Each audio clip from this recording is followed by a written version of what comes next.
Ladies and gentlemen, boys and girls, welcome to the Hyperion Hub, your meeting place for all things Disney. Now your hosts.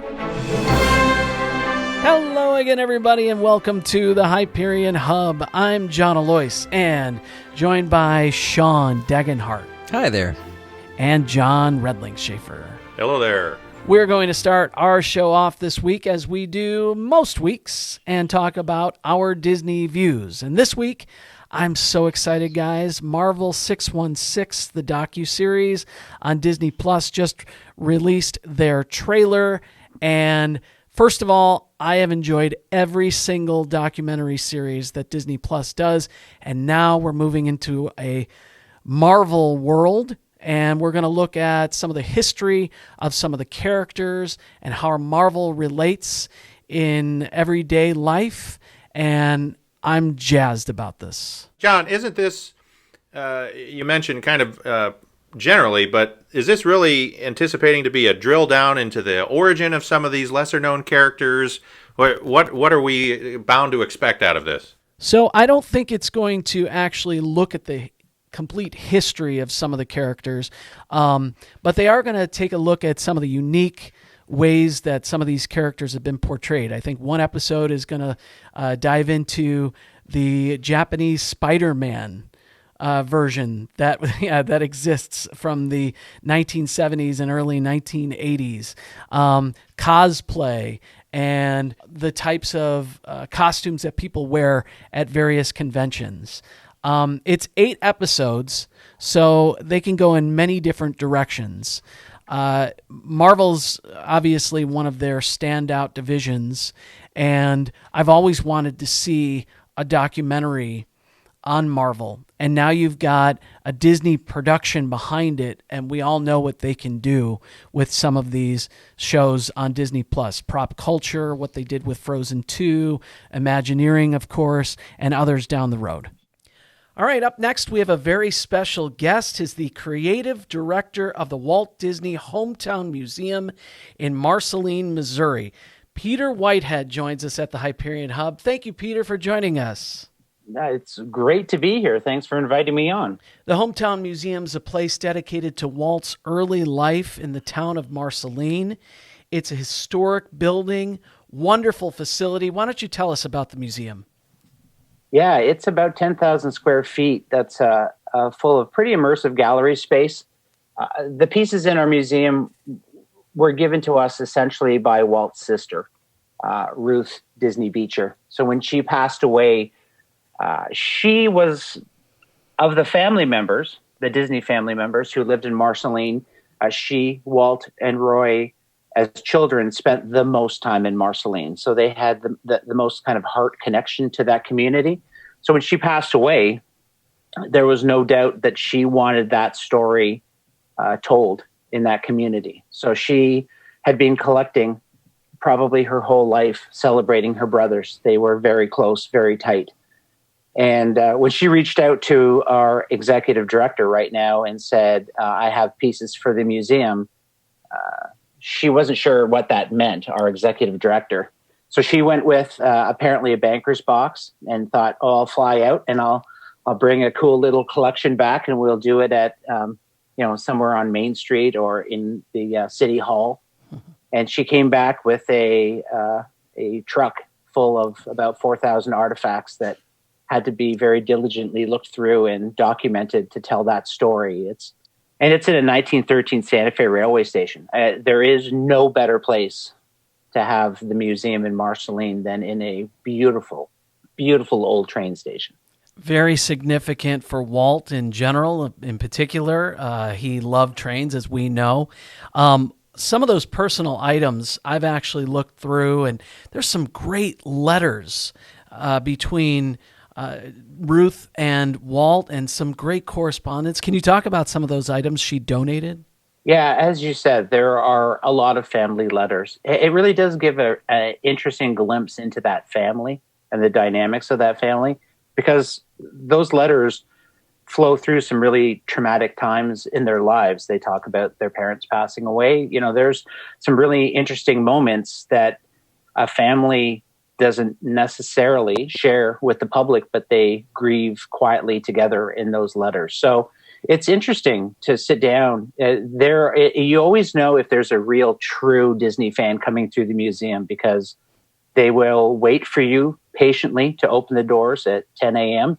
and you'll have to kick them out at 4 o'clock in the afternoon, as opposed to people who are just kind of curious Disney fans or not Disney fans at all, but who doesn't know the name Walt Disney, and they just whip through the museum in an hour and they seem super, super happy, but they're taking in the bigger picture pieces.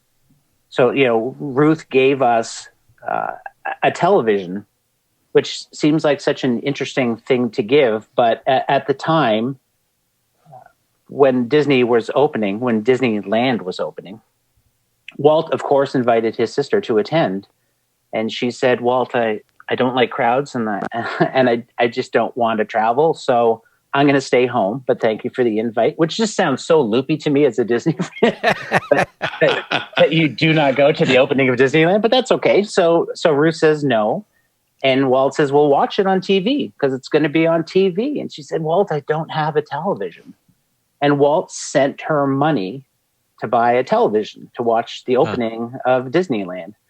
So that's in our museum. You can sit down on a sofa today and watch the entire opening of Disneyland on that television, interspersed with commercial breaks with our executive director telling the story of how it came into our possession. So there are big pieces, there are small pieces that we have a record. It kind of ties into the 50th anniversary of Walt's parents, and Walt at the time was of some significance. So he brought recording equipment from the studio and he interviewed his parents during their 50th anniversary. And they made 3 records. And one was given to Walt, and one was given to Roy, and one was given to his parents. And when his parents passed away, it was handed down to their daughter. And when Ruth passed away, she gave it to the museum. And it literally one of 3 records on the face of the planet. And it is in our museum, and we've digitized it. So you can hear Walt sharing stories with his parents about how they came up with their names, about where they were, where Elias and Flora were married, and this just really unique conversation. And we have these beautiful Mickey dolls that were their gifts during their 50th anniversary. And it's, 5 years in for me at the museum, and I still tell volunteers that if they ever come into the museum and those dolls are gone, and I do not come in for work that day, I am never coming in for work again. And I have stolen those dolls because they're my favorite thing in the whole museum, those Mickeys. Well, this may be a good segue then. How did you get started? We're talking about your exit strategy. How did you get started at the museum? Well, I snuck those dolls in. No, that would be too convenient. I just came as a Disney fan. So my son, I'm from Canada, so I don't know how many A's I will drop while we chat today, but apparently I have an accent that I'm not aware of. But people are saying, "Oh yeah, you're from Canada." I could tell immediately. So we were living in Toronto. My son was living in Vancouver on the West Coast, and he had finished up with university. He did not know what he wanted to do next, but being a Disney family, he thought, well, you know what? I'm going to become a cultural ambassador at Epcot. So he worked at Le Cellier for a year. Oh, that's great. Yeah, and he wanted to go, as we were driving across country, before he started his Disney journey, he wanted to experience Marceline. So we went, and I did not know there was a museum. We just wanted to walk down the streets of Main Street and breathe the same air and try to figure out why Marceline was so important to Walt, and found this museum and toured it. And one of the co-founders of the museum, Inez Johnson, happened to be our tour guide that day. And I just fell in love with the story. And for the next day, as we're driving on our journey, all we talked about is, oh man, like if I was at that museum, I would do that. I would build Walt's porch upstairs, and I would recreate Walt's classroom, and what a cool job that would be. And I reached out to do a documentary because I was working in documentary films at the time, and said, you need a presence, and you need to start selling yourself in your museum store as opposed to Mickey's and Minnie's, because that's not your story. And while I was there doing some B-roll footage and starting to capture some interviews, found out they were hiring a director. And I thought, I'd never been a museum director before, but I have a plan that I formulated on my journey after my museum visit. So I reached out and said I would love to apply for that job. And they'd already shortlisted, but I just threw my hand up last minute and flew myself out to Kansas City to meet with the board of directors and said, I know you're hiring a museum guy, but this, as a Disney fan, this is how I would try to alter our story and make it more appealing to people just like me. And my Canadian charm won them over, I guess, because I kind of came as a visitor and never left. Outstanding. I had a question. As far as Ruth, what was the appeal for the museum for her to donate those materials, instead of going to the company? What was it about the museum that was so special that she thought, this is the place I want these memories preserved? Sure. And she didn't reach out to a museum because the museum didn't exist, but she reached out to a person. So that's the interesting thing is she came back much like during their anniversary. So I'll go back for a second to tell the rest of that story. But at their parents' 50th anniversary, Walt and Roy said they would give their parents a trip anywhere in the world that they wanted to go. And they decided they wanted to go back to Marceline. Wow. That was, of all the places in the planet, they wanted to go back to Marceline. So conversely, Ruth was on a visit back to Marceline to visit old friends, which I guess happened quite often. And while she was there, said, do you happen to know who lives in our old house? And she said, I do. It's Kay Malins. And so she went over and was introduced to Kay, and she gave Kay a tour of her old house, which is pretty interesting. So the cool thing to know is the house that they live in to this day, they've made renovations and they've made additions, and it's visually quite different, obviously, than the house the Disneys grew up in. But Kay and her husband were smart enough that when they made their renovations, they took the original Disney home and they built literally around it to protect it, and then built their addition. So if you're ever lucky enough to be invited into Kay's home, most of it is the original 1910 farmhouse that the Disneys grew up in. And so when Ruth walked through that house, she was very familiar with that house, said this was my room, this was Walt and Roy's room, this was my parents' room, told stories about sitting at the back of the fire hearth to warm up when she was sick, to bring the chicken pox out quicker, like really intimate family stories that started a friendship between Kay and Ruth. And so literally when, they kept in correspondence, and that's when Ruth decided that she would start putting pieces aside to give to Kay. So she had apparently Kay's room in her home. And when she passed away, her son Teddy reached out and said, Mom says you've got to, it's time to come clean your room out. So it's a friendship. So was the donation of the assets, was that inspiration for starting the museum, or had Kay planned on doing something like that? There was discussions, but it really didn't go anywhere. And it wasn't until I think Ruth put her hand up and said, I'm going to hand over some pieces, that it wasn't until she gave it, because she gave it 95. Yeah, I think it was 95. It was, she gave the collection when they knew the significance of it and the size of it and the scope of it. That's why it kind of started the conversation about, well, where are we going to house this?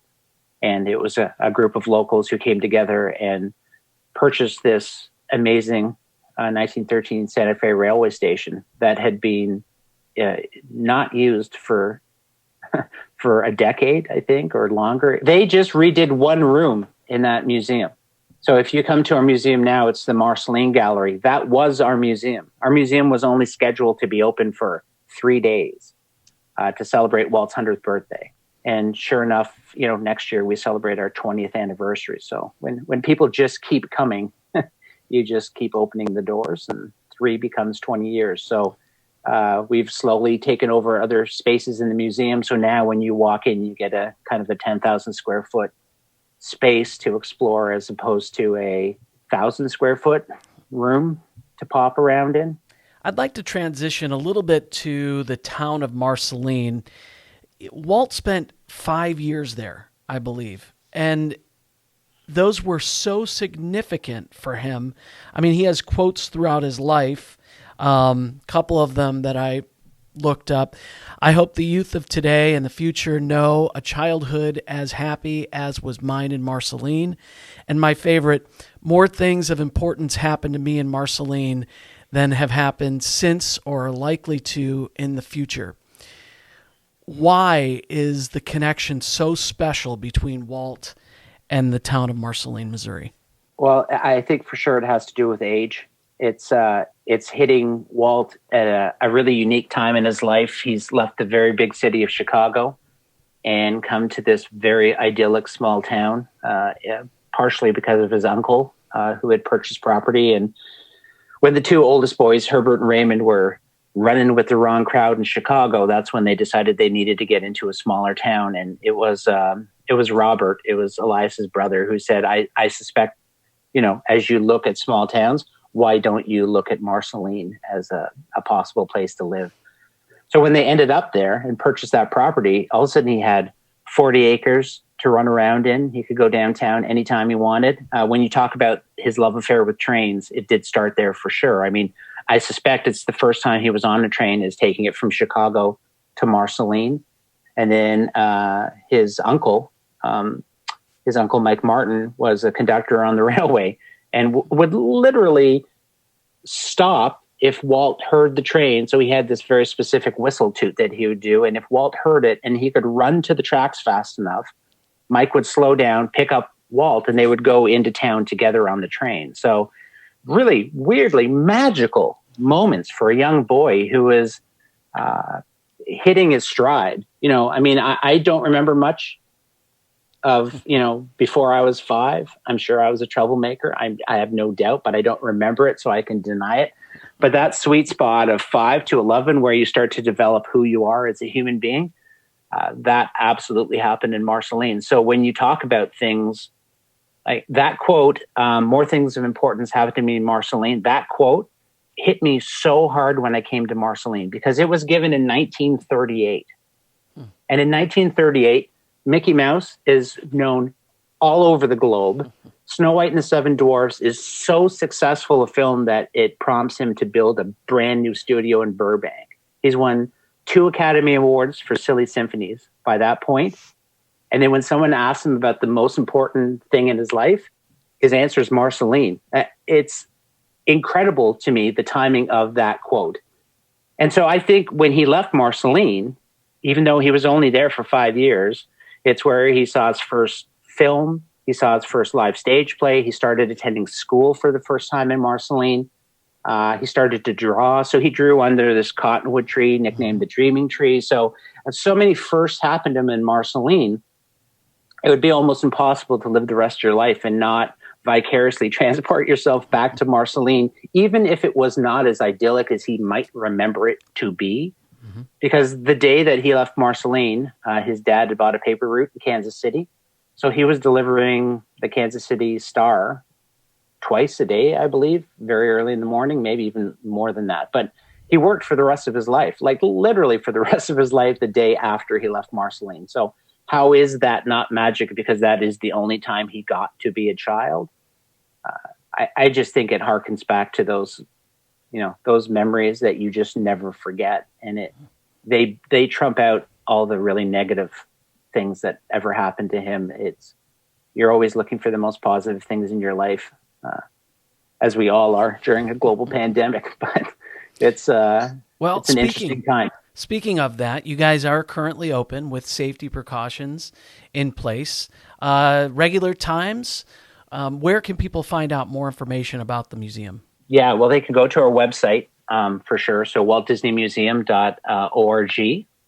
They should follow us on Facebook for sure, because we talk a lot on Facebook. We're pretty communicative on Facebook about what we're doing, new things that are happening. But our museum, we've returned to normal operating hours. And it is an incredibly trying time, as I'm sure you all know, for all sorts of institutions as we speak, all sorts of really good friends at various parks around the world are going through a really tough time right now. So it is difficult for everyone. We had the advantages of being able to become a touch-free visit. So although we have story stations now, so all those incredible people that work with our museum that have stories, they'll be able to share it for the life of the museum now, not just their lifetime. And so those stories are on story stations that you don't have to stop. The video just, replays itself. You don't have to hit a button to start it. We clean constantly throughout the day in the museum, but you can come. There's no question now about, are masks optional? They just are required to come to the museum. And when you just place that gauntlet down that, if you don't want to wear a mask, I totally understand. But, go to the farm. There's other things to do in Marceline, but you might not be able to come visit the museum right now. That's just the way it is. And for people who can't visit right now, they can also donate. There's some really great options to donate. You guys have bricks and things like that. We do. So you can purchase a paver that goes around the museum. Our new website, we just opened up an online store. So that, the greatest way to support us is by also, wearing a museum shirt around. It's a win-win. So there's that. And it's our, we have our gala coming up this year, which is going to be a virtual gala. But you can still support us by purchasing auction items on our gala site. So there's all sorts of things, and you can find all those links on our museum website. So, Peter, you had a vision for the museum before you were even hired. Where are you seeing the museum in 5 years or 10 years? What would your ideal museum be? As we continue to grow our relationship with the Disney company, and it is strong right now, but it's continuing to strengthen. Part of the conversations that we have with the archives, for instance, is they do all sorts of touring exhibits. The question was, where would we be able to hold them in Marceline? Like, we'd love to be in Marceline, but there is no facility large enough to hold that. So part of the discussion is museum expansion. It's never been talked about until, it came up maybe a couple of years ago when I said, we just need more footprint now because we've quadrupled our attendance in the last 5 years. And that's a great thing and a terrifying thing because we need infrastructure to support the ever-growing number of people coming to the museum. It's an awesome problem to have, but it is a problem. So there's that. It's how you tell a story. It's where you tell a story. Like I love the people who come that aren't necessarily Disney fans, but you want to give them a really great experience. And so they take in things that are obvious, like story stations, but they don't read the letters that we talked about. They don't care about the details. Those are the true Disney fans that spend hours reading everything that you give them. So we just need to give them more. So audio tours using QR codes, easy thing that we're talking about doing right now. And you can do that downtown. You can do that on the farm. So all you need is a phone. You can hear or see all sorts of great stories pretty inexpensively. We don't have a huge budget, but we do have huge imaginations. And so that's the joy. Well, Peter, thank you so much. We enjoy having you. I definitely want to have our first Hyperion Hub road trip. We will make it to Marceline, and we will visit you there, and hopefully it's next year during your anniversary. That'd be great. I would welcome everybody to come. Yeah, that would be fun. Let me know you're coming, and we'll do an evening tour. It's fun. It's fun to walk through that museum at night. Very cool. Thank you so much, Peter. Thank you, everybody. Thanks. And once again, for all the information on the Walt Disney Hometown Museum, you can go to waltdisneymuseum.org. Have a Disney story you'd love to share with us? Well, we'd love to hear it and talk about it on our show. You can send us a voice recorded message or an email at podcast@thehyperionhub.com. I say it every week. If you're listening to us on Apple Podcasts, please go out there and rate and review us so more people find the show. And thank you so much for listening. We hope you have a great week, everybody. We're glad you could join us. We'd love to hear from you. You can email or send us a recorded audio message at podcast@thehyperionhub.com. Find us on social media on Facebook, Instagram, and Twitter. The Hyperion Hub is not affiliated with the Walt Disney Company or its subsidiaries. We'll meet you next time at the Hyperion Hub.